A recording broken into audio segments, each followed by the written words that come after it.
Tonight, the city of Dothan's landfill sits idle, but the city is battling a court order that shut it down. Dothan maintains the dump will save taxpayers money, but will it really? WDHN went looking for answers, and the numbers we found raise questions, ones the city did not want to answer. Our Alex Valdez is investigating in a story you'll see only on WDHN tonight. Landowners who have been against Dothan expanding its dump have asked city commissioners to compare and let the public know how much it is to operate its dump and how much it's costing the city of Dothan to ship that waste annually. Based on numbers I've been told from people within the building here, that it was much higher to operate and run that landfill. WDHN has reached out to the city multiple times this week asking for clarification on how much the landfill costs the city to operate. Those requests were denied. City spokesman Vincent telling us, well, we've been down this road before and won't be talking about the expenses. He claims they already knew it was cheaper to expand the landfill than ship trash to Florida, but others disagree. I've been told that it's costing more for us to own the landfill and operate it than it was costing for us to pay waste management to take our garbage.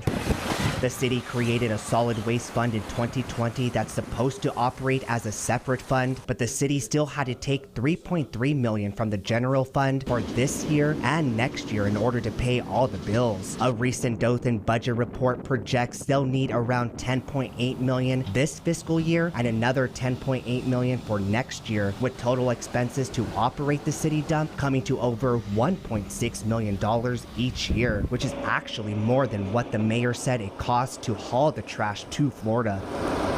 It's about $1 million to ship it out of state, or? That was a figure that was used some time ago. So, you know, with fuel costs up and all that, I can imagine that the cost could be a lot more than that now. But even if it's a little more than $1 million a year, that's still more than the $1.6 million budgeted for the dump. When we pay waste management take it, they're also taking a liability of that garbage. This is where it would go, across the state line, just 30 minutes from Dothan in Campbellton, Florida. Houston County also uses this facility to dispose of some of its waste. Other towns and cities also find it more cost-effective than running their own landfill. It's what landowners near Dothan's dump would like to see. They've long complained that toxic materials near them pose a health hazard.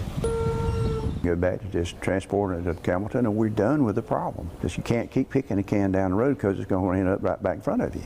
Lewis says this isn't a battle against the mayor or the city, but rather a battle against what's right and what's wrong. Stay with WDHN as we continue to follow this developing story. Reporting from Campbellton, Alex Valdez, WDHN News for the Wiregrass.